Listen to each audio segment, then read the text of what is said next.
मेरे सामाजिक परिवार के सभी सदस्यों को राम राम। इस वक्त बड़ा हल्ला है कि भारतीय जनता पार्टी सभी दूसरी पार्टियों को खा जा रही है। सब ईडी सीबीआई एजेंसी उन सबका दुरुपयोग हो रहा है, सत्ता का दुरुपयोग हो रहा है।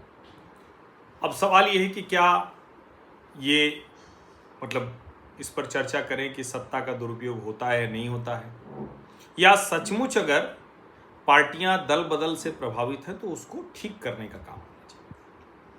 पहले जो गठबंधन हुआ करता था, पार्टियां टूटा करती थी, पार्टियां जुड़ा करती थी, तो उनको भी इस तरह की जोड़ तोड़ होती ही थी।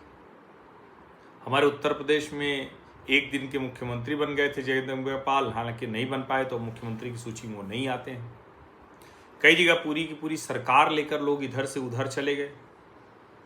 शरद पवार तो उनकी राजनीति ही तिकड़म से शुरू हुई थी, समझिए इसको। वो एक छोटे से पॉकेट के नेता रहे एनसीपी पार्टी बनाकर, लेकिन महाराष्ट्र में उनका दबदबा रहा।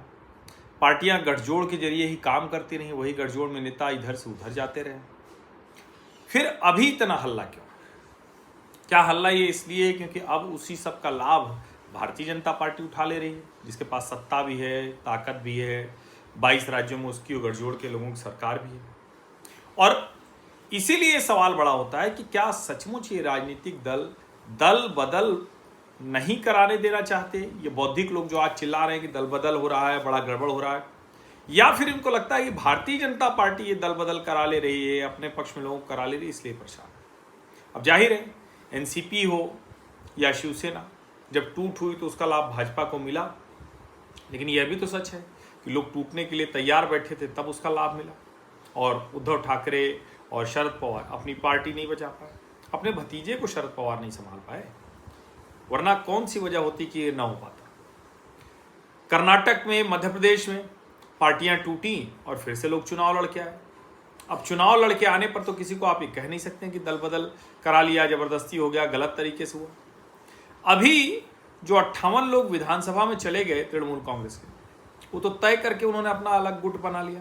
भारतीय जनता पार्टी का समर्थन होगा ही होगा, लेकिन फिर भी वो तो अलग गुट बना ले गए। लोकसभा में जो 19 की सूची घूम रही है वो तो सच बाद में पता चलेगा सोमवार को, तो वो लोग नहीं रहना चाहते हैं।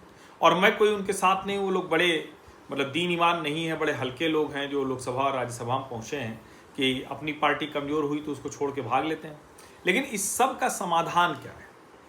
क्योंकि राष्ट्रीय जनता दल भी जब ताकतवर थी तो AIMIM के 5 में से 4 विधायक खा गई।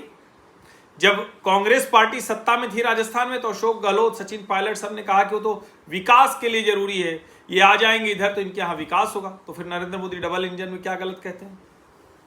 बसपा के 6 के 6 विधायक वो अशोक गहलोत उदरस्त कर ले गए, कांग्रेस पार्टी खा गई। और कांग्रेस के नेता अभी भी बड़े गर्व से कहते हैं कि वो तो विकास के लिए हमारे साथ आ गए। तो फिर ये कैसे रुकेगा? एक ही तरीका है, जैसे दल बदल कानून आया, उसको फिर अटल जी के समय में ठीक किया गया कि वो 2/3 कम से कम चाहिए। एक नियम कानून पूरी तरह से लग जाना चाहिए सभी के लिए। क्या? कोई भी जिस चुनाव चिन्ह पर चुनाव लड़ता है, अगर उसको पार्टी अलग बनानी है तो सदस्यता से त्यागपत्र देना होगा और फिर से लड़के आए। जैसे ये 58 लोग जो तृणमूल से अलग बना रहे हैं, इनको पहले चुनाव में जनता के सामने जाना चाहिए। 58 के 58 विधानसभा से त्यागपत्र दें, अपनी पार्टी बनाएं और लड़ें। ऐसे ही कहीं भी, और ये मैं इसलिए कह रहा हूं कि ध्यान में रहे, मैंने सिर्फ अशोक गहलोत और तेजस्वी का उदाहरण नहीं दिया है।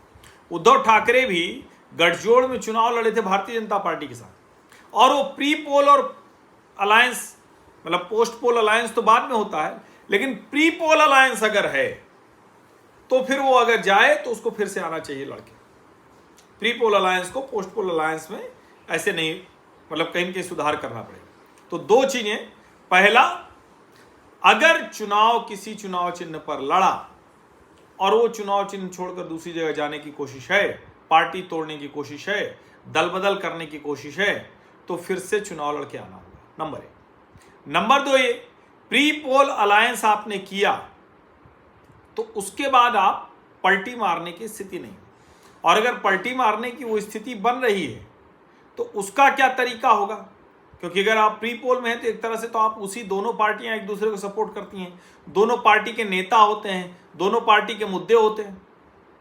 अगर इन सुधारों के लिए तैयार है विपक्ष तो उसे जो ये मानसून सत्र है इसी में ये प्रस्ताव लाना चाहिए ना, दल बदल संशोधन के लिए कानून लाना चाहिए। और उसमें एक लाइन की बात तो पक्के तौर पर, नेता ने पार्टी बदली तो जिस चुनाव चिन्ह पर वो जीत कर आया है, जिस चुनाव चिन्ह पर जीत कर वो एमएलसी और मेंबर ऑफ पार्लियामेंट राज्यसभा बना है, अगर उससे इतर जा रहा है तो उसको दोबारा चुनाव लड़ना पड़ेगा, नॉमिनेट होना पड़ेगा। लेकिन विपक्ष क्या इसकी लड़ाई लड़ रहा है? नहीं लड़ रहा है।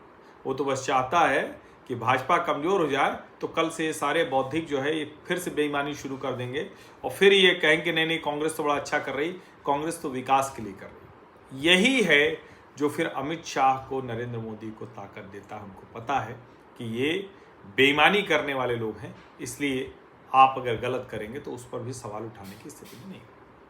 आप सभी का बहुत बहुत धन्यवाद। सब्सक्राइब अवश्य कर लीजिए, नोटिफिकेशन वाली घंटी दबा दीजिए, लाइक का बटन दबा दीजिए, अधिक से अधिक लोगों तक इस वीडियो को पहुंचा दीजिए। धन्यवाद।